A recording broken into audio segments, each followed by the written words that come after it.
leur dernier livre de l'éducation démocratique. Alors, la résistance aux transformations néolibérales de l'école passe par un projet alternatif cohérent: émancipation, égalité d'accès au savoir, culture commune, conscience environnementale, gestion collective et liberté pédagogique sont quelques-uns des ingrédients indispensables pour la construction d'une éducation réellement démocratique. Les propositions qui peuvent nourrir la perspective d'une véritable révolution scolaire doivent être largement mises en débat au sein de la société et particulièrement dans la communauté éducative. Alors, presque 10 ans après la nouvelle école capitaliste, Christian Laval et Francis Vergne veulent dépasser le champ de l'analyse et de la théorisation des mutations de l'école pour proposer une vision d'avenir d'une école démocratique capable de rendre réelle l'égalité d'accès au savoir. Ensemble, ils tentent de le faire autour de 5 clés dont ils énoncent les principes et les déclinaisons réelles: l'affirmation des libertés pédagogiques et académiques, la recherche des conditions concrètes et effectives d'une égalité d'accès au savoir, les ambitions d'une culture commune, l'inscription des finalités sociales et égalitaires dans la pédagogie et la question de la démocratie du gouvernement de l'école. Un appel à une révolution scolaire pour rompre avec l'ancien ordre du monde et renouer avec les espérances d'un avenir solidaire, écologique et égalitaire. Voilà, je vais laisser la parole à Christian. D'accord. Merci de cette présentation. Vous m'entendez bien là? Absolument. Très bien. Bon, parfait. Bon, désolé de ne pas être parmi vous. Un petit incident de santé, une opération qui a pas très bien tourné m'a empêché de venir vous rejoindre. Et puis c'est un peu dommage justement, à un moment où on peut se retrouver en réel, comme on dit. Et là, on est obligé d'être encore dans le vieux monde du Zoom. Donc, vraiment doublement désolé.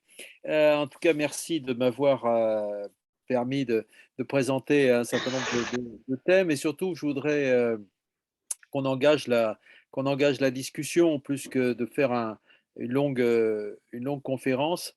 Je voulais aussi me présenter un peu plus longuement parce que c'est important de savoir d'où l'on parle.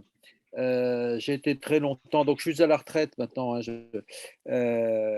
depuis 4 ans. J'ai été longtemps donc professeur de lycée en sciences économiques et sociales. Donc voilà, donc très sensible évidemment aux questions de contenu d'enseignement et de lien entre les savoirs et la finalité de l'école, en particulier avec l'idée que les sciences sociales doivent être extrêmement présentes dans l'éducation, mais à tous les niveaux pour que chaque élève puisse avoir les moyens intellectuels de se situer dans la société. Pour moi, c'est quelque chose de tout à fait fondamental. Donc, j'étais un peu, si je puis dire, un militant des sciences sociales dans le champ de l'enseignement. Et puis, donc, j'étais militant du SNES, donc pendant de très longues années. Donc c'est pour ça que je suis très, très, très content de parler avec des syndicalistes, dans la mesure où je pense que le syndicalisme enseignant a un rôle, absolument essentiel à jouer, au-delà même de la défense de la profession, qui est sa première mission, mais aussi, pour donner un sens, progressiste, démocratique, à l'enseignement, à l'école. Ça me paraît un point important. Ensuite, j'ai fait une thèse, tout en enseignant toujours en enseignant dans le secondaire. J'ai fait une thèse et puis sur le tard, vraiment tout à fait sur le tard, j'ai eu accès à l'université, j'ai été recruté à Paris-Nanterre sur un poste de professeur de sociologie, où j'ai enseigné pas mal de choses, mais en particulier, j'ai fait un cours sur donc ce que j'ai appelé la sociologie politique de l'éducation. Parallèlement à cela, depuis la fin des années 90, en 98 exactement, j'ai intégré l'Institut de recherche de la FSU. Donc, où nous avons, pendant plusieurs années, orienté nos travaux sur, donc les transformations, néolibérale de l'école et l'éducation. Ce qui a donné lieu donc à toute une série d'ouvrages que vous connaissez peut-être, s'ils n'ont pas trop vieilli. À mon avis, ils n'ont pas trop vieilli, malheureusement. Le Nouvel Ordre éducatif mondial, qui est un livre qui est collectif de l'Institut. Et puis, L'école n'est pas une entreprise, que j'ai publié tout seul. Et puis, nous avons continué avec toute une série de travaux, d'articles, de dossiers, etc. En fait, comme si nous étions donnés comme tâche d'assurer, si vous voulez, une surveillance, une vigie, en quelque sorte. Nous étions un peu les vigies de la transformation néolibérale de l'école dans les années 2000-2010, hein, avec un petit ouvrage aussi sur la politique européenne en matière d'éducation, un petit bouquin qui s'appelle La Grande Mutation, et puis jusqu'à l'ouvrage qu'on peut considérer comme un ouvrage un peu synthétique de nos travaux en 2011, si mes souvenirs sont bons, qui s'appelle La Nouvelle École capitaliste. Bon, qui a eu je crois, un certain retentissement. Bon, l'idée de toute cette première phase de recherche était que nous avions affaire à une transformation profonde sur la longue durée des systèmes éducatifs à l'échelle du monde sous l'effet donc de la domination néolibérale. Bon. Euh, Au début, il faut bien le dire, nous n'avons pas été vraiment crus ni soutenus. Je veux dire que ça a été assez difficile et dans le champ académique et même dans le champ syndical, de faire entendre que ce qui se profilait, ce n'était pas simplement des petites réformes à la marge, des petites transformations qu'on pouvait contester, etc. Que c'était un projet qui se mettait en place, un projet de nouvelle école, avec des finalités très affirmées par un certain nombre d'institutions, très claires d'ailleurs. Hein, ce n'était pas un travail d'exégèse très difficile à faire, une affirmation d'une école qui était véritablement au service donc du capitalisme mondialisé, se donnant pour orientation, pour tâche, pour fin de fournir donc un capital humain efficace, performant, rentable pour la machine économique, hein. Et ça, ce qu'on a essayé de montrer, c'est que ça se profilait depuis les années 80-90. Donc c'était quelque chose qui avait été défini depuis longtemps. Alors quand on entend aujourd'hui Macron euh, sortir son programme, si vous voulez, pour nous qui avons travaillé depuis 20 ou 25 ans sur le sujet, euh, il n'y a là rien d'étonnant, sinon que ce sont de vieilles lunes qui reviennent sans cesse comme des vagues le système éducatif, hein, et qui visent qui sont toutes orientées de la même façon. Donc, premièrement, la première chose à bien comprendre, c'est qu'il y a un projet éducatif à l'échelle mondiale. Allez, je dis bien à l'échelle mondiale. D'ailleurs, tous les contacts que nous avons développés depuis montrent que nos travaux ont résonné avec beaucoup d'autres travaux partout en Europe, en Amérique latine, aux États-Unis, etc. Il y a vraiment maintenant une communauté de chercheurs et de militants qui sont particulièrement conscients de tous les paramètres de cette nouvelle école qui se met en place. Bon, nouvelle école qui est maintenant une vieille école, si je puis dire, parce que franchement, rien de nouveau n'apparaît. Quand Macron dit qu'il faut mettre en concurrence, qu'il faut renforcer le rôle des directeurs, des chefs d'établissement, etc., etc., je veux dire, mais tout ça a été écrit depuis 20 ou 30 ans. Enfin, si vous regardez nos bouquins, les bouquins qu'on a publiés depuis le début des années 2000, bon, vous seriez peut-être étonné de voir que voilà, le programme était écrit depuis extrêmement longtemps. Bon, Ça, c'est la première chose, le premier travail que nous avons fait. Et puis, ensuite, nous avons, essayé de travailler avec, donc un chantier. Dans notre chantier, ce qu'on appelle un chantier à l'Institut de recherche de la FSU, nous avons essayé de travailler donc sur les alternatives. Francis, qui viendra nous rejoindre vers 10 heures, vous en dira plus sur le type de travail que nous avons fait, en particulier, quant au syndicalisme, l'idée que nous nous faisons du syndicalisme. Mais là, je voudrais plus particulièrement parler donc de ce livre-là que nous avons publié, là, Éducation démocratique. Nous l'avons publié donc en octobre, donc, et qui est sous-titré La révolution scolaire à venir. Bon, quelle est l'idée? Donc, en fait, c'est de travailler l'envers, si je puis dire, de l'analyse critique que nous avons fait du modèle néolibéral. Bon. Car en effet, la posture critique, la posture résistentielle nous est apparue progressivement comme tout à fait insuffisante. Alors je sais bien, bon, le syndicat, les partis de gauche, etc., donc résistent, résistent à une offensive néolibérale, mais cette résistance, elle est à force assez épuisante. Si pendant 20 ans, on vous dit, voilà, vous devez résister année après année à toutes les vagues de réformes qui vous tombent dessus, à un moment donné, il y a une fatigue. Il ne peut y avoir qu'une fatigue. Et même pour nous, chercheurs, à force d'avoir travaillé sans cesse sur les nouveaux et le plus finement possible sur les manières de changer l'école dans le sens que j'ai indiqué tout à l'heure, il y a quelque chose qui s'instaure progressivement et qui est effectivement une usure. J'appellerais ça l'usure de la critique, si je puis dire, et l'usure de la résistance. Bon.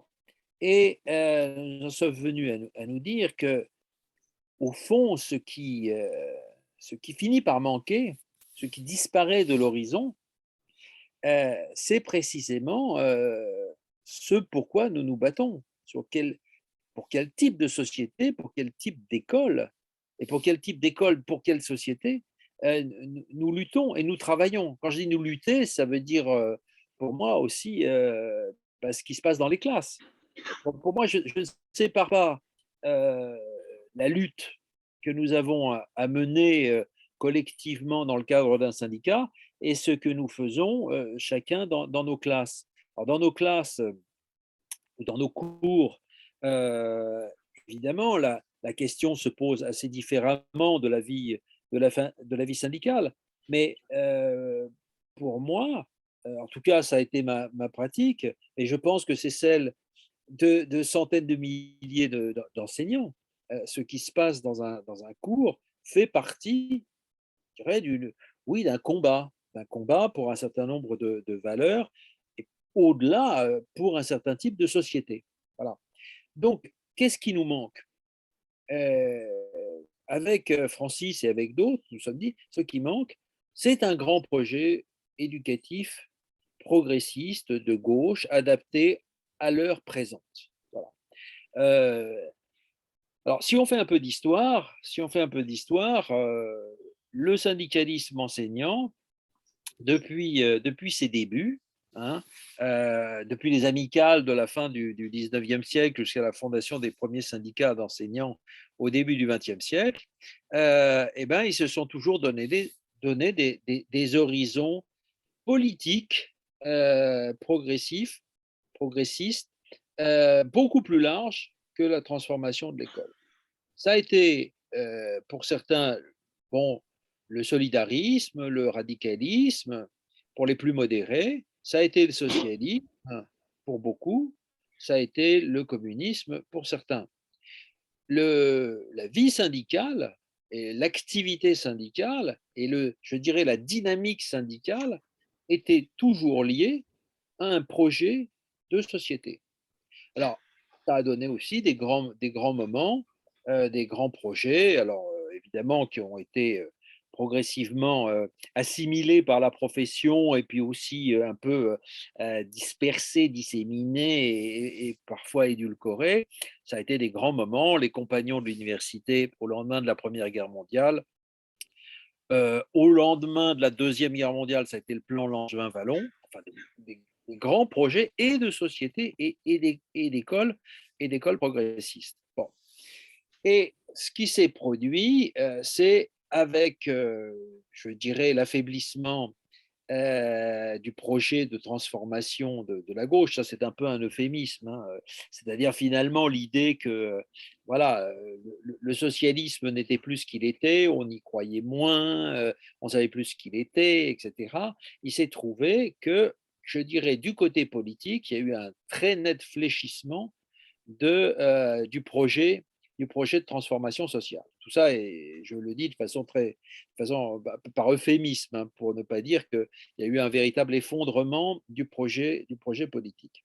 Ce qui fait que le syndicalisme enseignant s'est trouvé un peu orphelin, ou plus exactement, pour certaines composantes du syndicalisme enseignant, eh bien, il n'y a eu de recours qu'une sorte d'accommodement avec les politiques néolibérales, d'accompagnement des politiques néolibérales, de compromis avec les politiques néolibérales, etc.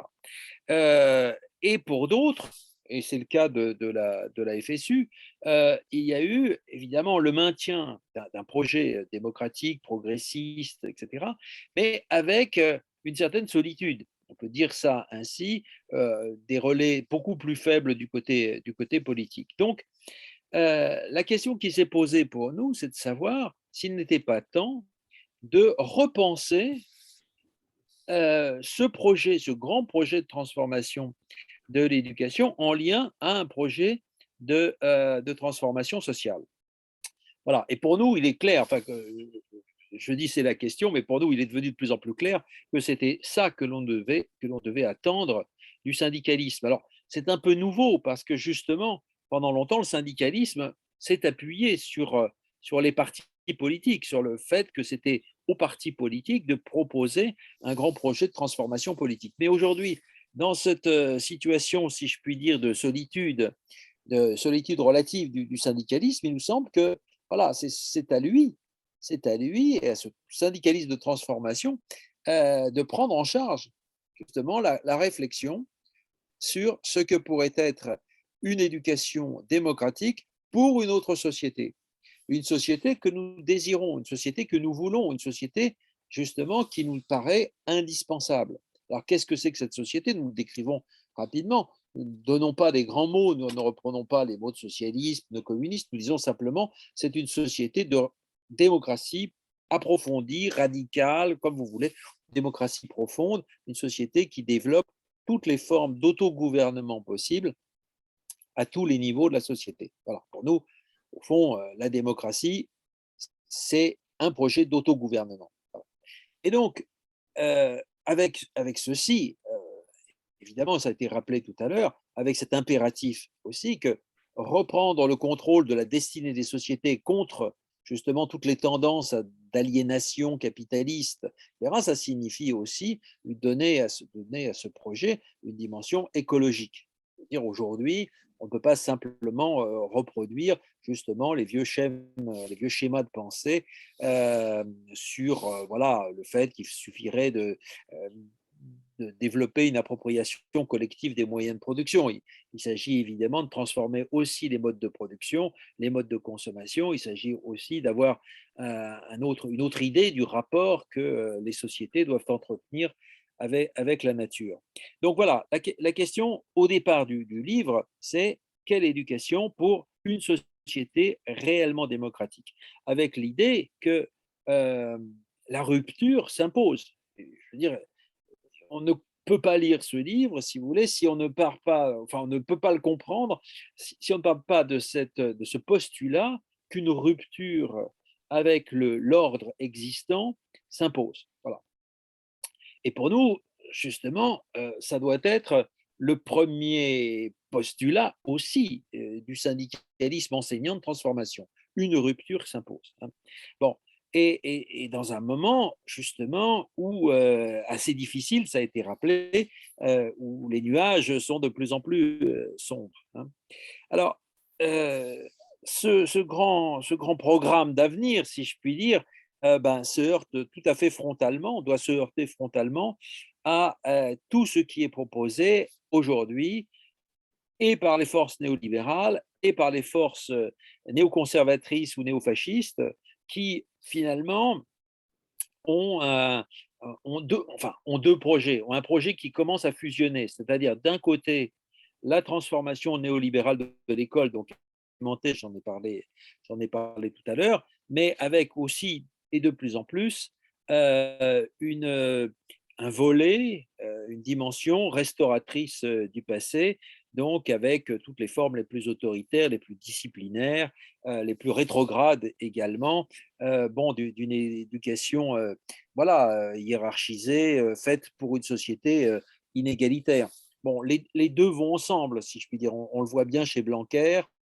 Blanquer a fait la synthèse assez parfaite, je trouve, du projet néolibéral d'un côté et du projet néoconservateur de l'autre, avec les attaques en particulier contre les enseignants, contre les intellectuels, etc. Enfin, on a pu même être étonné finalement de la facilité avec laquelle dans ce gouvernement on pouvait réunir, je dirais, le néolibéralisme d'un côté et l'autoritarisme conservateur de l'autre. Hein.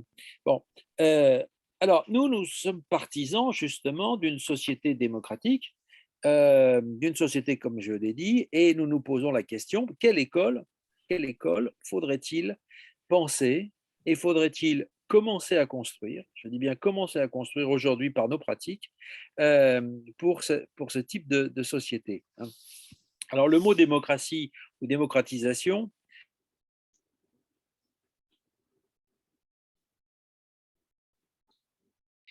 c'est un mot délicat à manier. Euh, Finalement, on entend souvent le slogan, voilà, l'école doit être une école de la réussite pour tous. Même le Conseil économique et social et environnemental avait repris ça à son compte dans un rapport de 2011.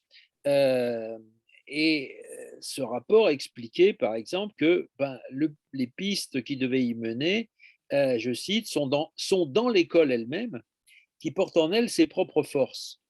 Alors, bon, c'est vrai et c'est faux, d'une certaine façon. Hein. Si on pousse les choses jusqu'au bout, au fond, ce que veut dire cette idée, c'est que l'école, à elle seule, aurait les moyens de démocratiser, de se démocratiser et de démocratiser la société. Euh, et d'une certaine façon, il y a là, pour nous, un piège, plus exactement une sorte d'utopie, mais au sens péjoratif du terme.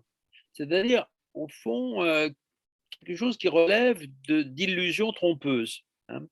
La démocratisation, en ce sens, renvoie à l'idée que l'école, en tant qu'institution complètement coupée de la société, donc devrait, euh, comment dire, compenser tous les maux d'une société inégalitaire, tous les maux d'une société de classe, devrait résoudre les problèmes de ghettoisation, de marginalisation, de délinquance, etc. Et finalement, promouvoir, promouvoir des modèles positifs pour les classes populaires, pour les enfants des classes populaires, etc. C'est une très vieille idée. Buisson, dans les années 1910, avait cette formule et disait, voilà, les bourses, on parlait des bourses distribuées aux enfants de pauvres, donc expliquer que voilà, les bourses étaient ce qu'il appelait des exceptions consolantes. Hein. Il le disait de façon assez critique. Il disait, voilà, finalement, les bourses sont très insuffisantes parce que, justement, on se contente de promouvoir un certain nombre d'individus voilà, issus des classes populaires. On essaie de les faire monter, finalement, dans les classes plus favorisées. Voilà, on se contente de quelques superbes exemples de quelques rois, c'est ça, c'est l'expression d'Alain, du philosophe Alain, de quelques rois qui seraient nés du peuple, hein, et qui donneraient donc au fond une apparence d'égalité, voilà, à bon compte.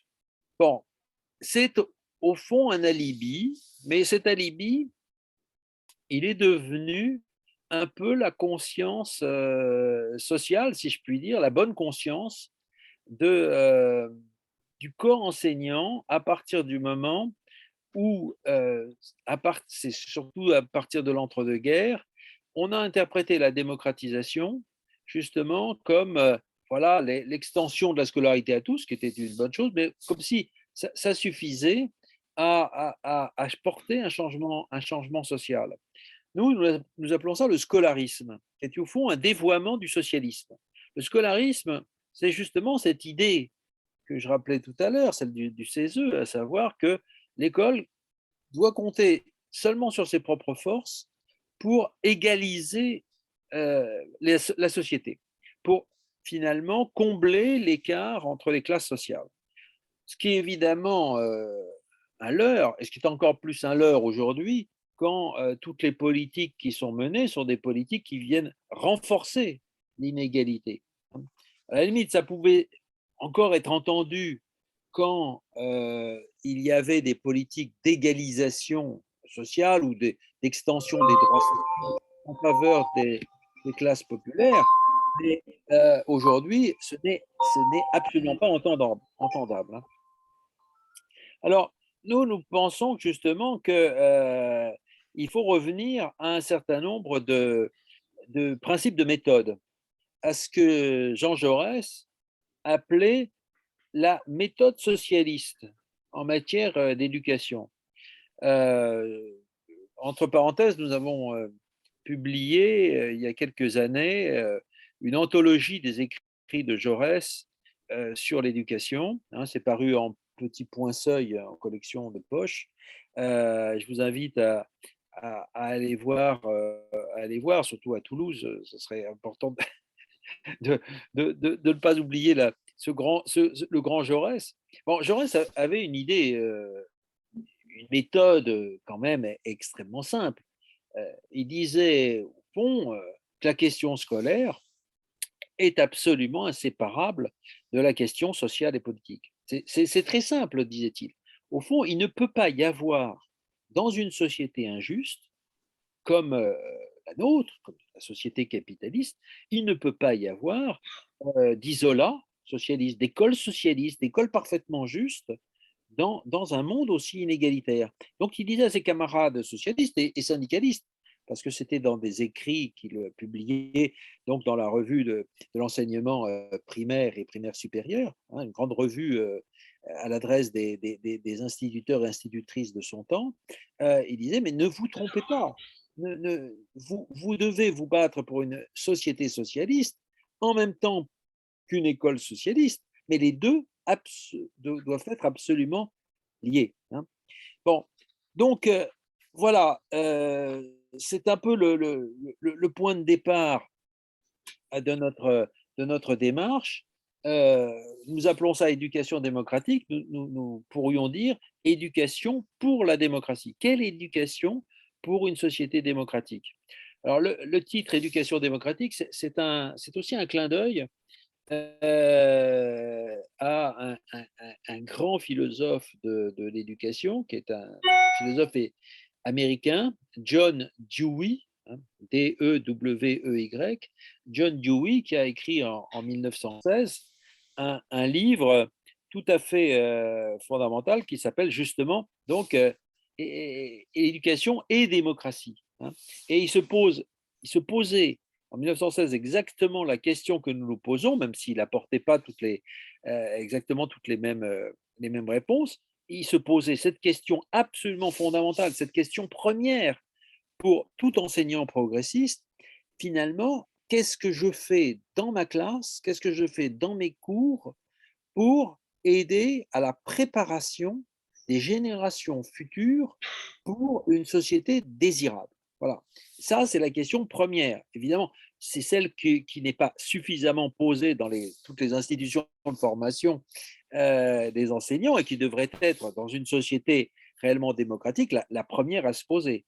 Donc, c'est un peu C'est un peu ça qui constitue, si je puis dire, l'axe même de notre réflexion, hein. Voilà. Ne pas séparer la question scolaire de la question sociale, ça c'est le premier pas.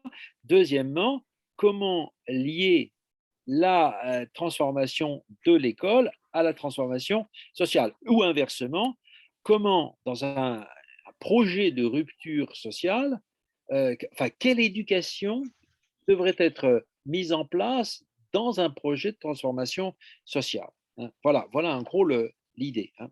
Bon. Euh, alors, euh, on peut ne pas admettre, je veux bien considérer qu'on peut ne pas admettre les prémices de notre idée. Notre idée est celle de mettre en avant la formule de la révolution. Révolution, pour nous, nous n'avons pas peur du mot, on pourrait dire rupture, d'autres aujourd'hui parlent de transition. Pour nous, il faut assumer l'idée que nous avons devant nous une tâche euh, qui s'impose et qui s'impose avec une certaine urgence. Donc, ça a été rappelé, le rapport récent du GIEC nous le rappelle, nous ne pouvons pas attendre donc trop longtemps l'affirmation d'une rupture dans la société. Mais en même temps, pour cela, il faut penser justement à la préparation de cette révolution sociale et de cette révolution éducative. Songeons, et vous le faites tous les jours dans vos classes, que vous avez des enfants de 8, 10, 11 ans, et qu'ils auront en 2050, ils auront 40 ans. Ce seront des adultes mûrs. Et je pense que ce qui devrait hanter, si je puis dire, la conscience des enseignants, c'est de se dire, mais dans, en 2050, finalement, ces adultes, ces citoyens de demain, de quel équipement intellectuel, de quelle valeur morale devront-ils être armés pour faire face justement aux conséquences de la crise climatique, mais aussi de la crise politique, sociale, générale, dans laquelle les sociétés s'avancent de façon de plus en plus grave, hein. Voilà. Voilà en gros la question, hein. Voilà en gros le cadre même de notre réflexion qui n'est pas très compliqué. Enfin, disons, c'est ce qui nous a vraiment motivés pour rédiger ce livre à partir d'un travail commun, hein. Alors, quelle éducation pour un tel projet de société démocratique, hein? Euh, Bon, nous avons donc essayé de penser l'éducation pour la démocratie. Voilà. L'idée que la finalité de l'école, voilà, devait être cette société démocratique. Donc, on prend exactement le contre-pied de de la formule néolibérale selon laquelle l'éducation doit être faite pour le capitalisme. Voilà. C'est ça en résumé la formule néolibérale, hein. Nous pensons que l'éducation doit être faite pour la démocratie. Et pour les néoconservateurs ou néofascistes, on sait que l'éducation, elle doit être faite pour la domination, justement, des supérieurs, des races supérieures, sur tous les inférieurs, sur tous les subalternes. Bon. Donc, pour nous, l'éducation, elle est faite pour la démocratie, pour l'égalité, pour, pour l'autogouvernement. Alors, la méthode que nous avons suivie, en fait, elle peut se décliner en quatre points. Bon. Certaines ont déjà été indiquées. Premier point, ne jamais séparer donc la question scolaire de la question sociale. Lutter donc contre l'enfermement scolariste. Ne pas tomber dans le piège dans lequel on enferme les enseignants, le corps enseignant en général et le syndicalisme en particulier, ne jamais tomber dans le piège du scolarisme. Ne jamais accepter l'idée que l'école pourrait à elle seule régler l'ensemble des problèmes de la société si la société ne change pas. Et si une politique démocratique à l'école est nécessaire, elle doit être toujours articulée à une politique générale démocratique et égalitaire. Ça, il faut rappeler ça de façon la plus forte possible. Ne pas tomber dans ce piège-là.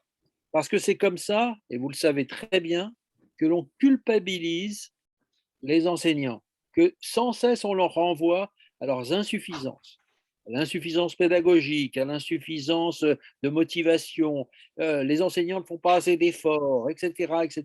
Bon, vous connaissez parfaitement le discours culpabilisant.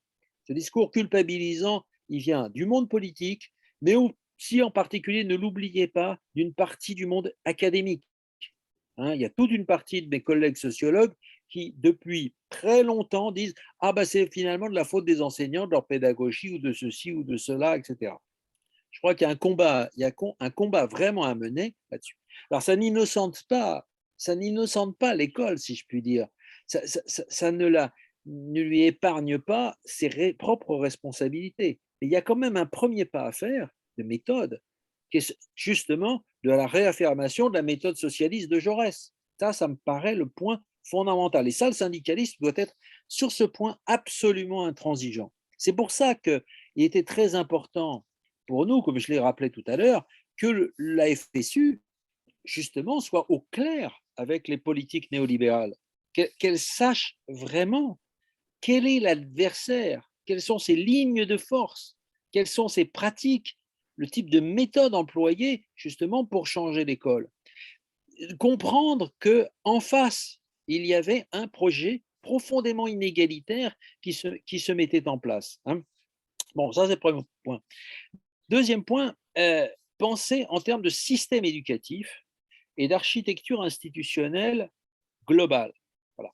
Parce que l'autre aspect qui nous affaiblit, qui affaiblit le syndicalisme et qui affaiblit le corps enseignant, c'est la division entretenue par le monde politique entre les niveaux d'enseignement. Niveau primaire ou élémentaire, niveau secondaire, niveau supérieur. C'est en gros de dire finalement, il y a 3 ou 4 corps enseignants différents qui n'ont rien à voir les uns avec les autres et on va les traiter de façon séparée. Comme s'il n'y avait pas de lien étroit entre tous ces niveaux d'éducation. Donc il faut prendre l'éducation comme un tout, l'enseignement, si vous voulez, le système d'enseignement comme un tout et le penser comme tel. Il ne s'agit pas de faire des réformes pour l'enseignement primaire ou pour le collège ou pour le lycée ou pour l'enseignement supérieur. Il s'agit de penser globalement le système éducatif comme système de formation justement du citoyen démocratique. Voilà. C'est ça qui nous paraît absolument indispensable. Et donc de penser une architecture institutionnelle, j'y reviendrai tout à l'heure rapidement, une architecture institutionnelle qui intègre tous les niveaux de l'enseignement. Bon, c'est pas tout à fait nouveau. Hein. Je peux évoquer un projet qui nous a toujours beaucoup marqué, qui date de très longtemps, c'est le projet éducatif de Condorcet. Le premier à avoir justement pensé l'éducation et le système éducatif comme un, comme un ensemble, voilà, qui était pensé comme ensemble à partir de sa finalité. Sa finalité, c'était clairement la République. Bon, donc c'est ça qui me paraît important, enfin comme deuxième point. Troisième point, alors là aussi, c'est quelque chose qui nous est apparu comme absolument essentiel. Euh, Ne plus simplement se demander quels étaient les changements organisationnels généraux, si je puis dire, indispensables. Bon, ils sont indispensables, je viens de parler de l'architecture institutionnelle, mais se demander, au fond, comment articuler les pratiques transformatrices ou altératrices ou alternatives euh, dans les classes, dans le métier et le projet démocratique. Alors ça nous paraît aussi un point extrêmement important.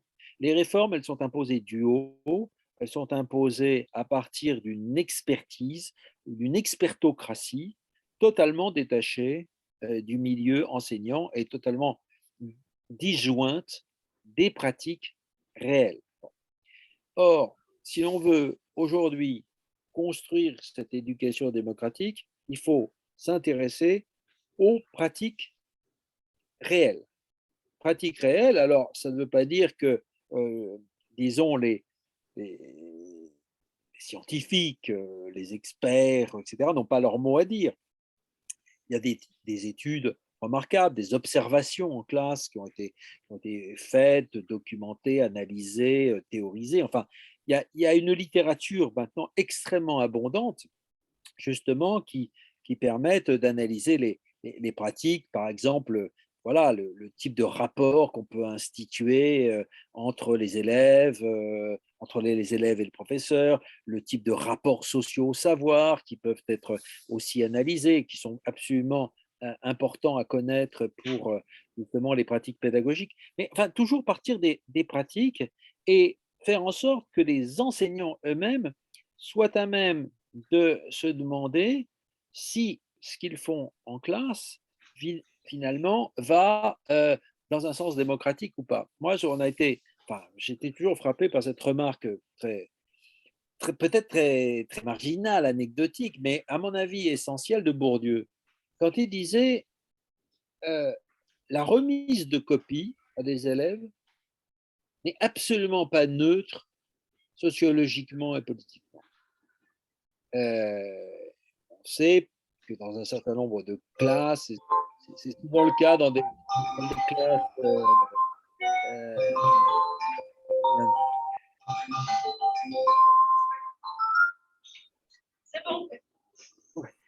dans les classes préparatoires, où on aime hiérarchiser la remise des copies des plus nuls aux meilleurs ou des meilleurs aux plus nuls, etc. Bon, voilà. La remise de copies, c'est quelque chose qui doit être pensé comme un acte politique et sociologique. Voilà. Mais je pense qu'il y a 1000 aspects de ce genre. Il faudrait justement pouvoir passer au crible tous les gestes, tous les gestes pédagogiques que l'on a, la manière de parler, voilà, la manière de faire parler, de laisser parler, etc., sont des actes politiques et qui induisent donc plus ou moins justement une préparation à la démocratie. Alors, comme il a été rappelé tout à l'heure, le quatrième point de méthode, si je puis dire, je terminerai par là, dans notre livre, et ça structure le livre en chapitres, a consisté à définir 5 domaines d'action et de réflexion, euh, qui sont donc à penser ensemble. C'est-à-dire, il ne s'agit pas de les isoler les uns des autres, il s'agit au contraire de les renvoyer les uns aux autres. Bon. Donc, nous soumettons à la discussion générale, et nous aimerions justement que le syndicalisme puisse discuter de ces propositions qui, à certains égards, peuvent paraître un peu bousculantes par rapport à la manière dont on pense le système éducatif.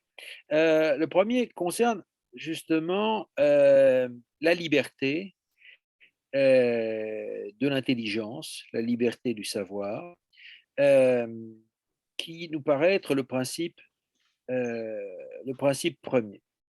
Euh, alors, cette intelligence libre, voilà, se traduit dans le monde scolaire par des libertés académiques qui sont aujourd'hui extrêmement limitées, extrêmement encadrées, extrêmement contrôlées, au point même qu'on peut se demander si justement on n'a pas à faire une formule très oxymorique, puisque l'académie, justement, est quelque chose qui aujourd'hui contrôle de près le type d'enseignement, ne serait-ce que par la définition des programmes, etc. En tout cas, pour nous, le premier point qui nous semble extrêmement important, c'est que on ne doit pas faire en sorte, on ne doit pas laisser des puissances sociales, religieuses, économiques, politiques s'ingérer dans le champ de l'enseignement et imposer leurs dogmes. Il n'y a pas que les dogmes religieux qui doivent être euh, refoulés hors de l'école, qui peuvent être présentés comme tels, mais qui ne doivent pas orienter l'enseignement. Les, les doctrines économiques, par exemple, ou les politiques gouvernementales doivent pouvoir être présentées et discutées librement, hein. Là encore, nous avons une longue tradition qui devrait être réactivée, mais qui a été là aussi dévoyée par un certain républicanisme autoritaire. Condorcet allait jusqu'à dire que même la déclaration des droits de l'homme et du citoyen devait être présentée aux élèves les plus jeunes sous une forme réflexive, sous une forme justement euh, où on mobilisait l'intelligence des enfants, hein, et non pas comme une doctrine qu'on imposait à la manière d'un catéchisme. Voilà, ça c'était la première chose. Donc, liberté dans le cadre justement d'une université démocratique qui devrait englober tous les corps d'enseignants, depuis les enseignants de l'école élémentaire jusqu'à l'enseignement supérieur. C'est-à-dire que nous proposons euh, ceci, que tous les enseignants doivent relever d'une institution qui leur garantit la liberté d'intelligence, de savoir, de contribution au savoir, avec un droit pour tout enseignant, de participer justement à la formation, à leur propre formation, mais aussi de laisser de donner aux enseignants la possibilité de contribuer, quel que soit le niveau dans lequel ils enseignent, de contribuer à la production des savoirs. Voilà. Ça nous paraît absolument indispensable. Il ne s'agit pas pour les enseignants du primaire ou du secondaire de recevoir les leçons des pontifes de l'enseignement supérieur. Non, il s'agit de les intégrer précisément dans une dynamique de production de savoir. Il y a beaucoup d'enseignants de tout niveau qui sont engagés personnellement, individuellement et souvent de façon isolée dans des recherches personnelles qui devraient trouver justement leur cadre institutionnel et collectif. Le deuxième principe, euh, c'est évidemment le principe de l'égalité dans l'accès à la culture. Et là, nous mobilisons, je ne m'étendrai pas là-dessus, on pourra en discuter, nous mobilisons donc une littérature déjà immense euh, sur la, qui pense justement l'égalité. Avec cette idée, pour nous, elle a déjà été évoquée, selon laquelle il ne suffit pas simplement de mobiliser les enseignants autour de ces objectifs égalitaires, mais que cette politique, justement, doit participer d'une politique générale d'égalisation. Et donc, où il faut penser à la fois ce que l'enseignant peut faire pour réduire les inégalités, mais aussi ce que peuvent faire toutes les institutions pour les réduire, hein. Bon. Évidemment avec des propositions qui sont bien connues, qui sont celles du monde syndical d'ailleurs, par exemple celle de la réduction drastique des effectifs lorsque nous avons affaire justement à des enfants, des jeunes, des collégiens ou des lycéens issus des mondes populaires, hein. Bon, le troisième principe constitue à la réflexion sur une nouvelle culture commune. Il ne suffit pas voilà, de dire que d'un côté, il faudrait défendre le patrimoine, la position restauratrice des uns, ni non plus qu'il faudrait amener dans la culture commune essentiellement des formations, des éléments de formation de compétences sociales et économiques. Bon, pour justement assurer des carrières professionnelles. Bon, voilà, on voit ce que je veux dire. Donc, aujourd'hui, comment redéfinir une culture commune dans une société, dans une perspective à la fois écologique, ouverte sur le monde, pour ne pas dire multiculturelle, voilà, et avec un très haut niveau justement de formation, puisque l'idée est d'assurer à tous les moyens nécessaires de l'autogouvernement. Voilà. Donc, il nous semble que de ce point de vue-là, il y a des transformations très importantes à apporter. Je n'en cite qu'une ou deux. Euh, le rapport à la nature. Il nous semble que toute l'école telle qu'elle a été pensée dans le monde industriel a valorisé la dimension de maîtrise et d'exploitation de la nature comme une sorte d'évidence. Hein. Ça a été voilà, la traduction scolaire du mythe du progrès. Bon. Euh, et il nous semble que nous sommes maintenant à la veille d'une transformation importante et urgente, absolument nécessaire, de révision complète de l'approche de de la nature. Donc, une autre approche, justement, qui remet en question ou qui interroge ce qu'on appelle par ailleurs la technoscience. Donc, le rapport nature-culture, c'est quelque chose qui doit être aujourd'hui au cœur de de l'interrogation. Bon, et là, j'évoque, évidemment, je fais référence à des travaux comme ceux de Philippe Descola, qui mettent en question l'ontologie, ce qu'il appelle l'ontologie des sociétés modernes occidentales, qui considère justement, d'une part, la séparation de la nature et de la culture, et puis surtout l'idée que voilà, les sociétés humaines sont extérieures à la nature et sont faites pour la dominer.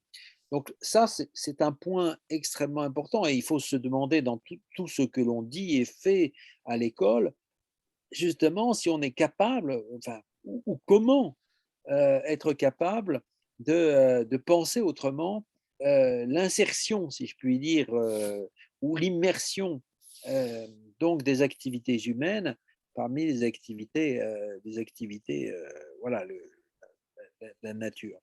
Et puis évidemment, le deuxième point, c'est les sciences sociales, c'est-à-dire quelle place doit-on accorder aux sciences sociales aujourd'hui dans l'enseignement pour justement permettre à chacun, chaque élève, de penser sa situation euh, sociale, ses origines, bien sûr, mais aussi voilà, les contraintes qui lui sont imposées par les structures sociales, pour désindividualiser finalement les difficultés que, que l'on peut rencontrer dans, dans le parcours social, le parcours scolaire et le parcours social de de ses parents, de son entourage, etc. Parce que l'école, elle fonctionne très largement à la culpabilisation individuelle. Bon, j'ai évoqué Bourdieu tout à l'heure, c'est quand même un de ces grands points. Pour se libérer, pour s'émanciper, il faut justement éviter de prendre sur soi ce qui ne relève pas de soi, ce qui relève des cadres sociaux et historiques. Et ça, pour ça, l'école a un rôle majeur à jouer. Et on ne peut pas le faire si on ne recourt pas justement à l'histoire et aux sciences sociales de façon générale. Voilà. Bon, il y a d'autres considérations sur la culture commune euh, qui serait importante à discuter, en particulier la question, et qui est liée aussi à la question de l'égalité, c'est évidemment la place très importante à accorder au féminisme, à la révolution féministe de ces 30 ou 40 dernières années, qui pose à la fois la question justement de l'égalité homme-femme, donc le deuxième point, et le troisième point, la place des femmes justement dans la culture, dans la formation culturelle, parce que si on regarde bien, la façon dont on enseigne justement le patrimoine littéraire ou les sciences témoigne d'une empreinte patriarcale extrêmement forte et imprime aussi dans les esprits des filles l'idée d'une certaine inégalité, je dirais quasi structurelle, du fait même que ce sont plutôt des auteurs masculins, des génies masculins, des hommes politiques, justement, hommes politiques, etc., qui sont mis en avant. Donc, il y a quelque chose d'extrêmement important à penser. Ça a été beaucoup pensé, ça a commencé à être beaucoup pensé dans le monde anglo-saxon ou en Amérique latine, peut-être insuffisamment en France et en Europe continentale, la question de la transformation de la culture sous l'angle du féminisme.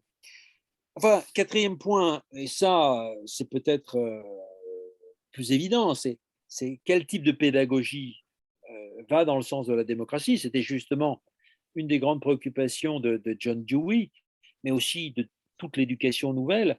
Euh, et là, nous ramenons, si je puis dire, nous rassemblons un certain nombre de lignes directrices, bon, qui ont été celles de Freinet, celles de GFEN, mais aussi Paulo Freire au Brésil, etc., avec l'idée, et puis la pédagogie institutionnelle, avec l'idée tout à fait importante qu'il faut mettre fin à la monarchie, ce que nous appelons la monarchie pédagogique, qu'il faut mettre fin à cette espèce de souverainisme scolaire centré sur le maître et développer toutes les formes de coopération pédagogique, euh, donc sans justement jamais opposer, parce que c'est aussi un peu un dévoiement d'éducation nouvelle, nous semble-t-il, sans jamais opposer justement l'épanouissement individuel de l'enfant et la vie collective, la coopération sociale dans la pédagogie. Donc tout ça est un peu abstrait, mais tout ça est développé dans notre livre avec beaucoup d'exemples. Enfin, le cinquième principe qui peut-être est le plus décoiffant, si je puis dire, et qui peut le plus heurter une certaine culture, disons républicaine, qui est extrêmement répandue en France, dans le corps enseignant, c'est que nous développons l'idée que on ne peut pas penser une éducation réellement démocratique si les établissements scolaires ne sont pas le lieu d'apprentissage et d'expérience de la démocratie. Voilà.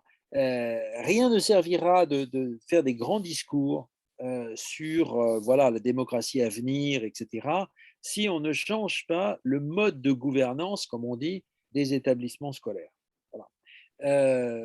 Si on ne met pas en pratique, finalement, dès maintenant, enfin, le plus possible, dans le cadre évidemment des contraintes qui sont imposées par un système, si on ne s'efforce pas aujourd'hui de développer toutes les formes d'autogouvernement des enseignants, mais aussi des parents, mais aussi des élèves. Voilà.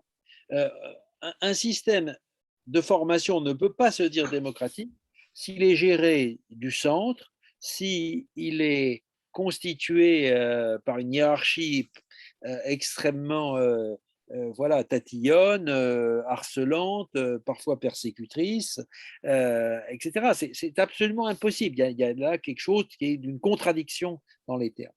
Donc, peut-être le plus difficile, c'est de se demander comment on peut à la fois concilier l'autogouvernement des établissements dans un cadre général qui fixe justement les grands principes, les grands axes, qui se donne les moyens d'ailleurs du contrôle de la mise en œuvre de ces principes, mais qui laisse la plus grande liberté d'auto-organisation à la base entre enseignants. Alors ça, c'est évidemment le point essentiel pour nous. C'est comment les enseignants doivent retrouver le sens de la vie collective, de la délibération collective, de la décision collective, etc. Et d'autre part, comment on fait avec les parents sans que ça ne donne lieu à un certain nombre de déviations, comme on le voit aux États-Unis, où les écoles sont contrôlées par les familles et ce qui donne parfois justement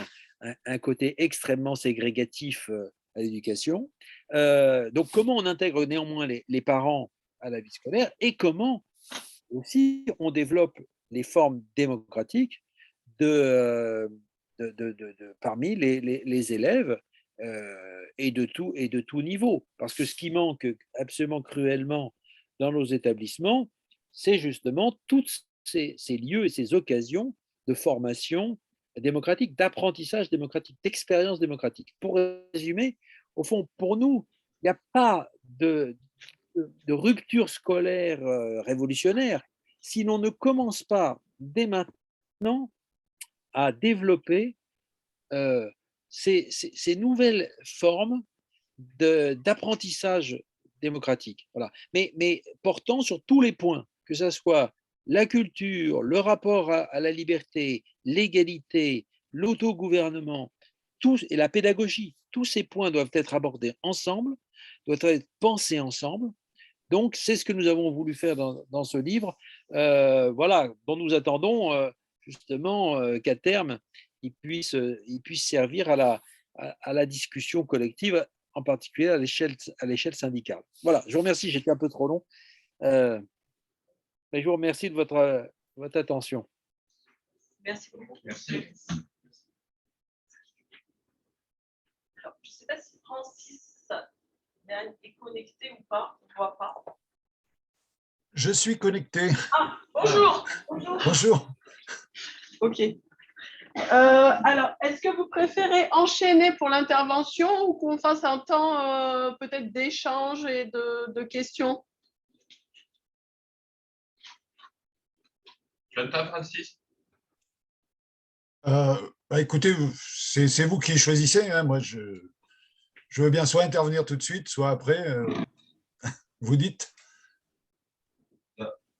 C'est quoi ça? Est-ce que vous préférez, est-ce qu'il y a des questions là peut-être maintenant et puis après on enchaîne sur la deuxième intervention?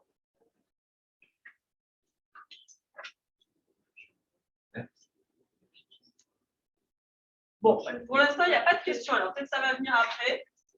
Alors, donc du coup, on t'écoute pour la suite. D'accord. Bon, écoutez, merci à vous pour votre invitation à échanger, à débattre. Hein.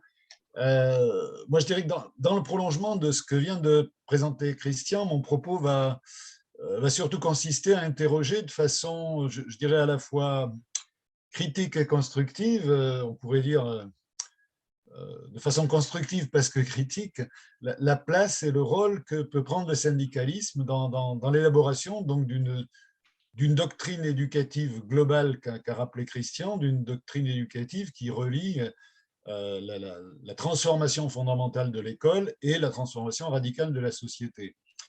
Et en même temps, de prendre la mesure à la fois de ce qui a pu être fait d'une part, et du chemin, d'autre part, qui reste à parcourir au plus tôt et le plus complètement possible, cela dans le contexte que nous connaissons aujourd'hui et où, le moins qu'on puisse dire, je crois, c'est que beaucoup d'indicateurs montrent à la fois l'ampleur des crises qu'a rappelé Christian, sociales, écologiques, démocratiques, et l'urgence qu'il y a à changer de cap. Alors, avec en arrière-plan, effectivement, une préoccupation tenace qui est la nôtre et que je pourrais résumer ainsi, si le syndicalisme ne fait pas ce travail et ne réussit pas à le faire porter et le faire apparaître comme un enjeu politique central et comme un enjeu partagé et porté par des forces sociales, qui est-ce qui va le faire? Voilà. Alors, je ne vais pas préjuger de ce qui va nous être donné à voir et à entendre, je dirais, dans les dernières semaines du débat ou du non-débat des élections présidentielles. Mais à ce stade, un observateur un peu cynique pourrait dire finalement, celui qui prend l'initiative de présenter un projet de transformation radicale de l'école, au fond, n'est-ce pas Macron? Et pourquoi? Parce que c'est incontestablement un projet global qui veut non seulement subordonner l'école à l'ordre néolibéral et à la valorisation sans limite du capital, mais qui entend formater, je dirais, les esprits et les institutions pour faire advenir un type de société, le type de société de concurrence, de compétition généralisée, qui est celui de la société néolibérale, et qui en plus nous annonce qu'il se donnera les moyens stratégiques de briser les résistances des enseignants, d'achever la transformation de l'école en entreprise. Alors, posons-nous, je dirais, assez simplement la question, le syndicalisme dispose-t-il aujourd'hui d'un projet et d'une stratégie qui, au-delà de la dénonciation et de l'appel tout à fait nécessaire à résister à ce que j'appellerais l'horreur du blanquerisme, d'un projet qui permette de relier l'énoncé de l'éducation dont nous aurions besoin pour envisager cet avenir désirable et une terre habitable, et de l'inscrire dans le projet d'une société solidaire, écologique et démocratique. Alors, pour répondre à un tel défi, bien évidemment, il n'y a pas de solution toute faite, mais d'une façon finalement un peu complémentaire et, de ce qu'a développé Christian, ce dont je voudrais porter témoignage, en quelque sorte, c'est d'une réflexion au long cours que nous avons essayé de mener parallèlement à ces travaux sur l'école pendant plus de 20 ans dans le cadre de l'Institut de recherche de la FSU, recherche, je dirais, ponctuée de publications, et de publications dont on va dire, pour rester sobre, qu'elles ont été, je dirais, inégalement comprises et inégalement partagées. Voilà. Alors, je ne vais pas reprendre tous ces travaux, si vous voulez, mais dégager peut-être quelques grands axes qui me semblent complémentaires ou qui nous semblent complémentaires par rapport à la réflexion à proprement parler sur l'école que vient de développer Christian. 4 axes donc que je vais rappeler et essayer de présenter de manière rapide. Le premier, c'est la compréhension, comprendre la logique néolibérale pour la combattre. Deuxième axe, prendre la mesure des changements dans les rapports sociaux et dans les formes de lutte. Troisième axe, articuler les propositions offensives à un imaginaire alternatif. Et enfin, réfléchir à un modèle de syndicalisme que nous avons pour notre part appelé syndicalisme en commun, caractérisé en particulier par la transversalisation et la transnationalisation des causes et des luttes. Comprendre la logique libérale pour la combattre.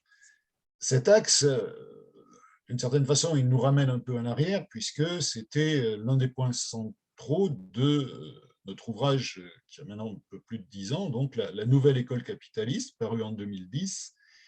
Et simplement pour situer cette réflexion, dans le contexte où nous étions, je crois qu'on pourrait dire ceci. Nous sommes convaincus, en lien avec les sollicitations que nous avions de collègues, de sections départementales de la FSU, que, au-delà du syndicalisme de transformation sociale et de son affirmation, nous avons besoin d'analyses approfondies sur le néolibéralisme et sur les conséquences que cela pouvait avoir dans l'éducation, mais sur le monde du travail en général. Donc, prendre la mesure à ce moment-là de la gravité et du sens profond des attaques que nous subissions, cela nous semblait une nécessité à la fois théorique et pratique indispensable dans un contexte de la jeunesse de la FSU, je dirais, à ce moment-là, et du développement de l'alternative, de l'altermondialisme, avec des rapports très, très féconds et très, très, très positifs entre, par exemple, la FSU et ATTAC, et le sentiment que nous devions répondre à la fois à une incompréhension du milieu qui se manifestait, je le dirais assez simplement de la façon suivante, des collègues disant, mais mes collègues à l'époque dans le secteur de l'orientation en étaient tout à fait représentatifs, mais qu'est-ce qui nous arrive? Qu'est-ce qui nous arrive au sens où c'est quand même absurde qu'on nous, à la fois, qu'on nous supprime des moyens et qu'on nous enjoigne de faire toujours plus avec moins. Et d'une certaine façon, d'une manière un peu caricaturale, je dirais que notre propos a consisté à dire, comme aurait dit un humoriste, mais justement, c'est étudier pour. Hein. C'est justement, si on nous supprime les moyens et qu'on a de moins en moins de possibilités de faire notre métier dans des conditions correctes, c'est justement pour montrer que le néolibéralisme a un projet de transformation radicale de l'école, mais dans le sens, effectivement, de sa marchandisation, de sa mise en marché, de sa financiarisation, etc. etc. Voilà. Donc, c'est un travail dont je dirais qu'il ne répond pas directement à la question « quelle alternative construire ?», mais qui nous semblait nécessaire à un moment donné pour que les résistances se fassent sur un mode à la fois lucide et justement qui aille au-delà de simplement la dénonciation d'un certain nombre de choses qui n'allaient pas. Simplement, ce dont on s'est aperçu assez rapidement aussi, c'est que ce qui est de voir et de réfléchir aux conséquences pratiques, politiques en particulier, au sens large, que supposer et que présupposer ces analyses. D'autant que c'est pas anodin, je dirais cette préoccupation, elle survenait à un moment où il y avait quand même un assez grand désarroi autour de politiques prétendument de gauche, menées par une prétendue gauche, avec une désaffection pour les partis de ce qu'on pourrait appeler à ce moment-là la gauche de gouvernement. Et c'est une situation, je crois, qui mérite toujours attention et qui nous amenait, je crois, assez logiquement à se demander que peut le syndicalisme à lui tout seul. Christian évoquait tout à l'heure le scolarisme au sens où que peut l'école toute seule de l'intérieur si ce n'est pas relié à un certain nombre de combats. D'une certaine façon, pour le syndicalisme, la question se pose aussi. Si le syndicalisme n'est plus en harmonie, en résonance avec, je dirais au sens large, les forces politiques progressistes, est-ce que lui-même ne risque pas de tomber dans le désarroi, dans la défiance, dans des attitudes que l'on a vues malheureusement se construire auprès d'un certain nombre de collègues, à la fois en colère, mais déboussolés, ne sachant pas très bien que faire et comment ne pas sombrer à son tour dans une forme soit de retrait, soit d'individualisme.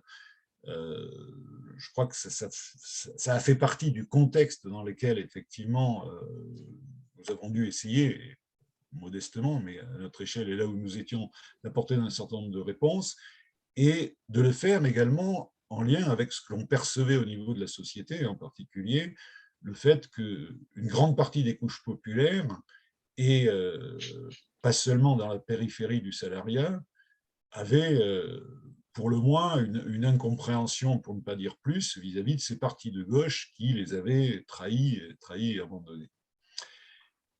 Voilà, donc je voulais situer ce contexte et pour dire que les analyses que nous avons produites à ce moment-là sur l'école et l'université n'avaient pas vocation à être de pure connaissance, qu'elles avaient un but politique qui était d'aider à montrer qu'il y avait bien de nouvelles conditions, fussent-elles difficiles, de nouvelles conditions dans lesquelles se déroulaient les luttes, et également de mettre ça en regard avec la nature systémique des réformes auxquelles était confronté le monde du travail. Je pense aux réformes néolibérales, évidemment, sur les retraites, sur l'assurance chômage, sur le code du travail, et de voir de quelle façon ces transformations affectaient l'école et l'université. Le point essentiel, pour résumer ce premier axe, si vous voulez, qui se dégageait de nos travaux, c'était que le néolibéralisme porte bien une vision globale de la société, qu'il y a un projet de réagencement de la société dont le principe, c'est la logique de marché, la concurrence généralisée, et qu'il vise à construire une société entièrement organisée selon les principes de la rationalité capitaliste, et que cela va au-delà du champ strictement économique. Ce qui signifie donc que le néolibéralisme, c'est bien une logique globale et qui pose justement pour le syndicalisme et plus largement pour les forces qui veulent résister et lutter, le problème de l'articulation des luttes entre elles. Donc, en gros, la question étant, à cette logique de transformation globale de la société, du point de vue néolibéral, le syndicalisme avait pour responsabilité d'apporter à son tour une réponse cohérente, une alternative post-capitaliste, inséparable donc d'une nouvelle logique des luttes sociales. Premier axe donc qui débouchait assez logiquement de notre point de vue sur un deuxième axe qui consistait à prendre la mesure des changements dans les rapports sociaux et d'élargir le champ des luttes. C'est en ce sens que nous écrivions dans le petit livre que nous avons produit en 2016, Demain le syndicalisme, nous écrivions le néolibéralisme devenu un fait social total entraîne avec lui le syndicalisme résistant ou intégré dans sa spirale de remise en cause. Et à l'appui, nous citions effectivement un certain nombre de données qui nous semblaient structurantes pour comprendre la période et pour agir. Le partage, très basiquement, entre salaire et profit, le démantèlement des collectifs et l'individualisation du rapport salarial, les attaques contre l'État social, l'éclatement du salariat et évidemment la fin des règles du jeu social entre organisations syndicales, patronat et État, au profit d'un dialogue social, je le dis avec tous les guillemets nécessaires, qui était finalement une forme d'imposition unilatérale des réformes néolibérales et leur application sur le terrain, si vous voulez. Donc tous ces phénomènes constituaient, à notre avis, autant de difficultés objectives et subjectives pour l'action syndicale, tous en corrélation avec le renversement donc, des rapports de force entre patronat et salariat, qui reste, je pense, et aujourd'hui encore, la donnée de fond de la période que nous vivons. D'où l'importance de la défense des collectifs de travail, la solidarité interprofessionnelle, la lutte politique, je dirais, sur et pour le travail bien fait, qui a un sens, qui a un point, je crois, aujourd'hui de conscience qui demeure et de résistance sur lesquels il y a tout lieu de s'appuyer, et bien sûr des luttes des précaires et des chômeurs, parce que précisément, la détérioration du travail et la précarité sont devenus les lots communs de tout le salariat. Donc, dans cet effort d'essayer de donner des pistes pour un syndicalisme de demain, il s'agissait de travailler à l'unité de la lutte des différentes composantes du salariat, comme un axe essentiel, et d'essayer d'apporter des réponses qui aillent au-delà de la défense nécessaire, là encore, mais ponctuelle, de l'emploi, je dirais, entreprise par entreprise, service par service, etc., au-delà de globaliser, de penser de manière globale cette lutte nécessaire, avec des éléments comme la lutte complémentaire pour l'égalité des hommes et des femmes et la proposition d'une sécurité sociale professionnelle développée par d'autres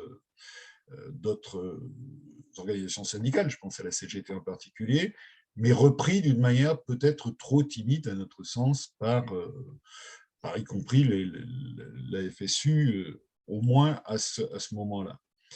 On peut citer également, dans ce souci de relier différentes formes de lutte, la défense des services publics, telle que la promouvait par exemple la Convergence nationale de défense et développement des services publics, en insistant sur une universalité des droits et la nécessité de transformation démocratique de ces services par la création d'organes donnant aux professionnels, mais aussi aux citoyens destinataires de ces principes, un droit d'intervention, de délibération et de décision. Et là, vous voyez, je pense effectivement le lien avec le dernier point que développait Christian, c'est-à-dire que lorsqu'on dit qu'une transformation de l'école dans un sens de l'autogouvernement et de développement de certaines formes d'autogestion, cela rentre effectivement en concordance avec cette préoccupation plus générale de transformation des services publics. En ce sens, nous essayons à ce moment, nous avons essayé à ce moment-là d'avancer quelques sources possibles de renouvellement et de le faire avec ce que l'on pouvait percevoir comme des nouvelles formes de lutte territoriale, ce qui voulait dire que ça ne contrevenait pas dans notre esprit à ce qui pouvait se passer sur le terrain de l'entreprise ou des services, hein, mais cela donnait une dimension nouvelle. Et si l'on regardait non seulement au niveau de la France, mais plus largement, on pouvait relier cela à l'exemple des marées vertes en Espagne, qui avaient réussi à articuler le mouvement des indignés et le monde syndical en 2012, ou encore le mouvement en 2009 en Guadeloupe contre l'exploitation outrancière. D'une certaine façon, on pourrait, à ce moment-là, se rendre compte, avant Nuit debout et les Gilets jaunes, que les colères sociales s'exprimaient autrement que sur le seul terrain professionnel.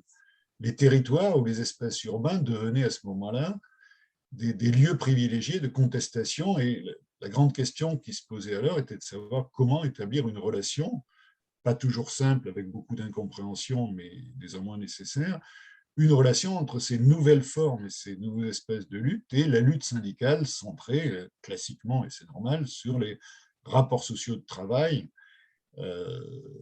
Donc la question étant aussi de savoir comment les organisations syndicales pouvaient rompre le simple face-à-face avec le patronat et l'État pour faire alliance donc avec des formes, des forces de contestation qui ne les éloignent pas du cœur du syndicalisme, mais qui lui donnent peut-être un sens plus global et plus susceptible d'être compris et relayé au niveau de la société. L'autre grande question qui commençait à se poser à ce moment-là, et à laquelle, encore une fois modestement, nous essayons d'apporter quelques pistes de réflexion, c'était de savoir comment continuer la logique très positive de l'engagement altermondialiste du mouvement syndical. Comment participer en particulier à la construction d'un syndicalisme de lutte au niveau européen et mondial qui, à l'évidence, ne pouvait se déployer dans le seul cadre de la Confédération européenne des syndicats. Enfin, et Christian le rappelait tout à l'heure, le développement, que faire avec le développement de la mobilisation écologiste, notamment en France autour de la COP 21, qui posait déjà à l'évidence la question de la participation syndicale au mouvement écologiste. Et nous nous demandions, dans ce petit livre, donc Demain le syndicalisme, comment on pouvait faire appel à un éco-syndicalisme qui pose à la fois les questions de santé au travail, de dégradation des conditions de travail, mais de faire en même temps un pont entre les luttes de terrain pour les préservations de l'emploi en particulier et le combat écologiste. Ce livre, nous le terminions à ce moment-là avec des réflexions sur l'appel à la réinvention de ce qu'on appelait, d'un terme qui peut être discuté, le syndicalisme intégral. Ce que nous avions en tête, c'est que en renouvelant son répertoire d'action, ses objets et ses thématiques, par là, le syndicalisme pouvait être capable de prendre en compte tous les aspects de la société néolibérale, notamment donc la crise écologique, mais ce que rappelait Christian tout à l'heure sur l'importance de la persistance du patriarcat veut dire que c'est également bien sûr la question du féminisme et peut-être dans une synthèse à faire et à venir d'un écoféminisme qui concernerait également le combat syndical. Troisième axe qui nous a occupés et sur lesquels nous avons essayé de pousser également la réflexion, c'est l'importance qu'il y a à essayer d'articuler des propositions offensives à un imaginaire alternatif. Cette question, nous la posions donc dans un livre que nous avons intitulé « N'attendons pas la fin du monde, alternative et mouvement social ». La question étant suivante: comment le monde du travail peut-il inventer un autre avenir que celui que lui promet le néolibéralisme? Et là encore, je fais bien évidemment le parallèle avec la méthode que rappelait Christian tout à l'heure pour ce qui concerne la doctrine éducative à laquelle nous essayons de travailler, c'est-à-dire penser non pas à partir de l'existant et je dirais, de l'amélioration progressive de l'existant, mais de penser en termes de projets perçus peut-être comme utopiques, mais nécessaires pour adapter en quelque sorte le discours et la perspective syndicale au possible que nous souhaiterions, et en particulier sur le plan social, politique, écologique, démocratique, etc.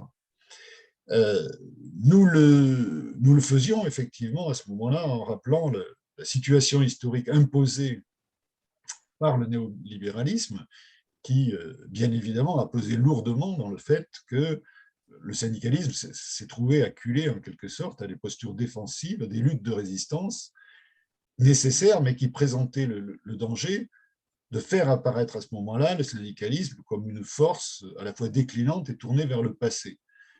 Pas pour dire simplement c'était mieux avant, mais pour dire, bon, au moins, il faut préserver ce qu'on a et puis on verra après. À ce moment-là, nous analysions la situation en disant que si l'on ne faisait que cela, le mouvement social et le mouvement syndical risquaient de s'épuiser à réagir et auraient le plus grand mal à se projeter dans un autre monde possible. D'où l'importance pour nous de la mise en discussion au sein du syndicalisme de tout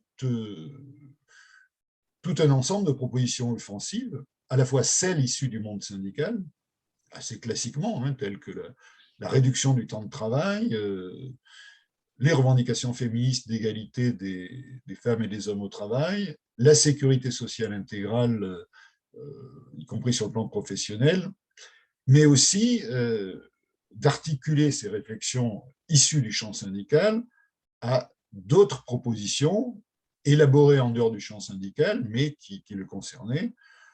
Bon, je pense par exemple à la notion de salaire à vie qui a été développée par Bernard Friot, et d'une manière plus contestable, mais justement discutable à mon avis, qu'il convient de discuter, tout ce qui a tourné autour du revenu universel. Ça concernait également des réflexions qui sont menées dans la société sur la démocratisation des entreprises et des services publics, ou encore de l'écologie sociale et solidaire. Et puis, je l'ai rappelé tout à l'heure, nous avons essayé d'approfondir quand même dans ce livre en quoi la projection du syndicalisme vers l'éco-syndicalisme avait du sens et pouvait avoir du contenu, et de le relier également à tout ce qui se manifeste aujourd'hui, enfin déjà hier, mais aujourd'hui, autour du mouvement des communs. Notre hypothèse est toujours que c'est par l'intégration de propositions alternatives dans son logiciel de pensée et d'action que le syndicalisme peut redonner au monde du travail un horizon d'espérance dans lequel, je dirais, ça vaut la peine de se battre. Pas se battre simplement le dos au mur pour résister et puis dire les réformes qu'on veut nous imposer, bon, au moins, on ne les aura pas complètement ou on les aura plus tard, etc. Mais se battre pour autre chose. Renouer avec ce que le sociologue marxiste américain Eric Olin Wright a appelé les utopies réelles, c'est-à-dire des pratiques et des expérimentations qui commencent à changer la réalité dans des interstices plus ou moins étroits, dans ces brèches que laisse malgré tout le système capitaliste, surtout quand il est en crise, et dans lesquelles peuvent s'éprouver réellement des pratiques alternatives. Quatrième axe, et je terminerai là-dessus, si vous voulez, ce que nous avons appelé, dans notre dernier petit ouvrage, qui est en quelque sorte une synthèse de notre réflexion longue, je rappelais, ça fait peut-être plus de 20 ans maintenant que nous essayons de travailler sur ces thèmes, le syndicalisme en commun. Alors, ouvrage donc de synthèse, petit ouvrage donc, qui est paru en mai dernier, le syndicalisme en commun, argument pour une refondation, qui prolonge l'hypothèse selon laquelle le syndicalisme ne peut se renouveler, se renforcer, se ressourcer, que s'il réinvente son lien à la société et aux luttes contre les dominations, toutes les dominations, contre la destruction du climat, etc.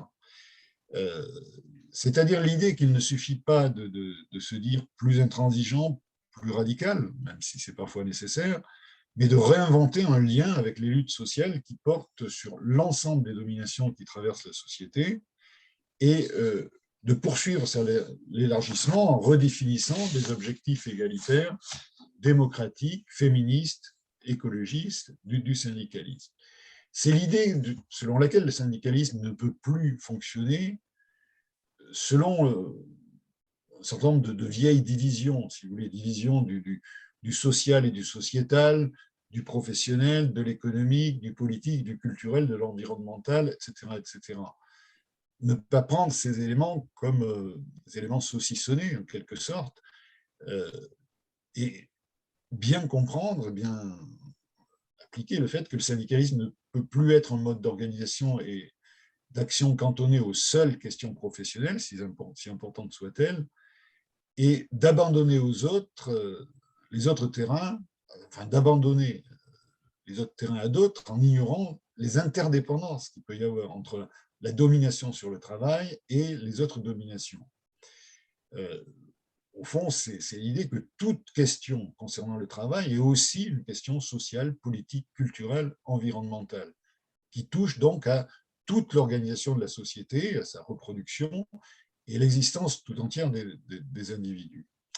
Et c'est finalement l'idée que sans cette mise en commun des terrains de lutte et des multiples registres d'action et de résistance, le mouvement social se condamne à l'enfermement dans des luttes partielles et parcellaires qui, même si elles sont massives et déterminées, et on l'a vu sur la question des retraites par exemple, ne menacent finalement jamais sérieusement le système. En somme, le nom de syndicalisme en commun désignerait une stratégie du syndicalisme, un objectif et des moyens. L'objectif, c'est de renverser donc la domination néolibérale sur la société, et les moyens, c'est de construire des causes communes, de créer les conditions de l'agir commun, et de constituer aussi, en intégrant ce que j'appelais tout à l'heure, un imaginaire alternatif commun. On peut considérer, et c'est là que je voudrais préciser les choses, il ne s'agit pas pour nous d'avoir une espèce de vision de surplomb dans laquelle on irait faire la leçon, au nom de quoi d'ailleurs, hein, au monde syndical pour dire ce qu'il doit être. Nous considérons que cette réinvention du syndicalisme, elle est certes encore hésitante et balbutiante, elle est inégale selon les organisations, mais on sent qu'elle est malgré tout en germe dans les réflexions, dans les préoccupations, dans un certain nombre de pratiques. Et notre rôle, finalement, c'est peut-être de s'appuyer sur les signaux et les actes qui vont dans le sens de cette refondation. Et on enregistre, pour notre part, de manière tout à fait positive, hein, le fait que plusieurs organisations syndicales et avec des organisations écologiques, associatives, etc., participer donc à l'appel lancé pour préparer, on dit préparer le jour d'après écologique, féministe et social. Et cela entre en résonance avec une notion que nous avons essayé de développer et qui nous tient à cœur, qui est que nous appelons la transversalisation, qui consiste dans la construction systématique des alliances qui composent le mouvement syndical, le mouvement social d'ensemble, c'est-à-dire l'idée que l'écologie, le féminisme, la lutte antiraciste, les luttes sur le terrain sexuel, scientifique ou esthétique ne sont pas des luttes extérieures au syndicalisme, mais doivent être comprises comme des dimensions de la lutte syndicale. Et que c'est aussi le rôle du syndicalisme que de faire en sorte que tous ces combats écologiques, féministes, démocratiques, culturels, éducatifs, que dans tous ces combats, la dimension de la lutte sociale soit prise en compte. Parce qu'il y a les deux aspects, c'est-à-dire l'invitation à ce que le syndicalisme s'imprègne de ces luttes, mais également que ces luttes elles-mêmes intègrent que la dimension syndicale, la dimension de lutte syndicale, est pour elles-mêmes et pour l'ensemble un atout tout à fait complémentaire. Et c'est l'idée que cette transversalité généralisée peut devenir un moyen privilégié pour faire émerger un mouvement social suffisamment puissant pour défaire le libéralisme dominant et commencer à penser, et pourquoi pas à réaliser, un au-delà du capitalisme.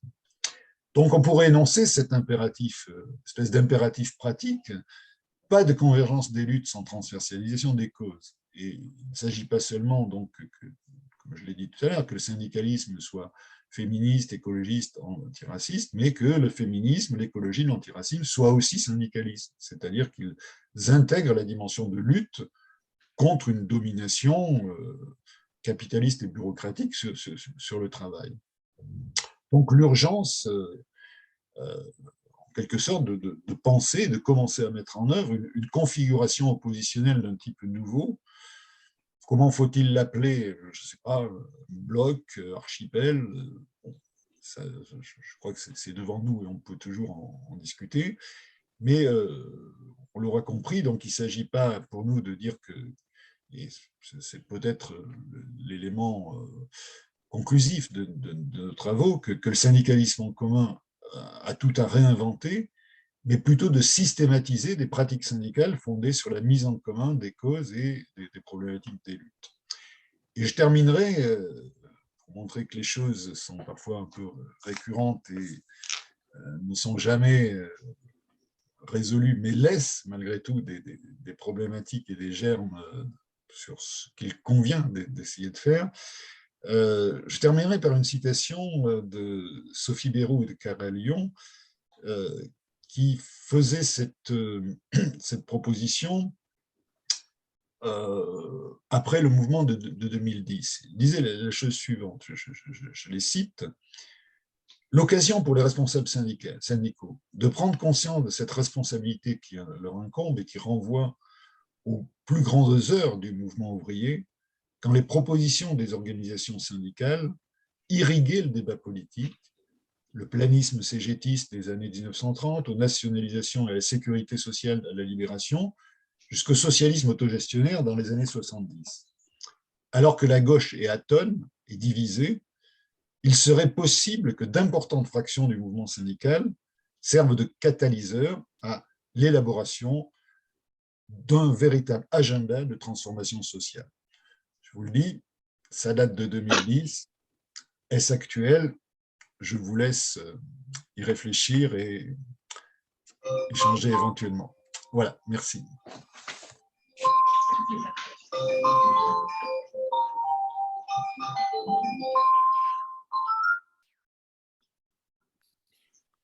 Merci beaucoup. On va vous laisser la parole. C'est une occasion vraiment d'échanger. Alors, peut-être des questions, des précisions ou simplement des remarques sur, voilà, sur les deux interventions riches qu'on vient d'avoir. N'hésitez pas à vous lever la main, peut-être parler un petit peu fort parce que le micro il est pas ici, celui-là ne fonctionne pas, mais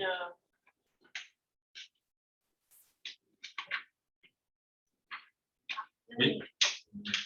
Moi, j'ai une question ou plutôt un partage. Là-bas, au fond, peut-être ça va marcher.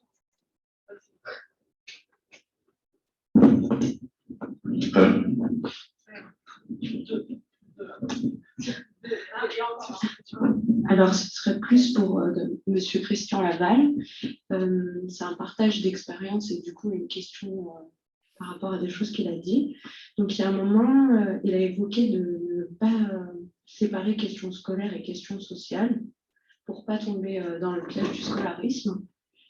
Et avec tout ce qu'il y a, la culpabilisation enseignante, etc. Et dans ma carrière, en fait, j'ai fait plusieurs régions et départements. J'ai commencé en Bourgogne et ensuite j'ai fait un moment dans le département du 93. Et on a eu une grande réunion de début d'année avec beaucoup d'enseignants, un peu réunion de bienvenue et motivation des troupes, on va dire. Et l'inspecteur académique nous dit qu'ici, plus qu'ailleurs, il va falloir combattre le déterminisme social. Et quand je suis arrivée dans l'académie de Toulouse, à une formation avec une conseillère pédagogique, une enseignante évoque le déterminisme social sans le nommer, et la conseillère pédagogique s'emballe, voire s'énerve, et dit que le déterminisme social n'existe pas. Je voulais donc savoir peut-être ce qu'en pense Christian Laval. Oui, oui, ça a été un peu la ligne extrêmement régressive de Blanquer quand il s'en est pris, pas seulement lui d'ailleurs, quand il s'en est pris à Bourdieu, comme si la sociologie de l'éducation était un des facteurs finalement qui engendrait l'échec de l'école, de l'inégalité, etc. De manière totalement perverse, faisant du diagnostic en fait la cause de la difficulté. Faut bien comprendre que il y a eu un effroyable recul de pensée ces dernières années, un déni du déterminisme social. Pourquoi?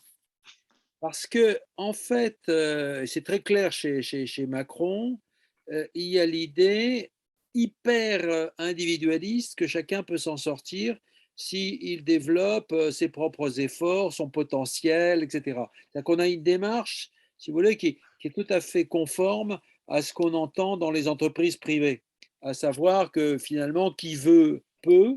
Euh, donc, il suffit de se mobiliser, de se dépasser pour atteindre les meilleurs scores, etc., etc. Bon, alors, tout ça est un peu contradictoire d'ailleurs avec l'idée d'alléger les effectifs dans un certain nombre de classes plus ou moins expérimentales. Mais en gros, il y a une offensive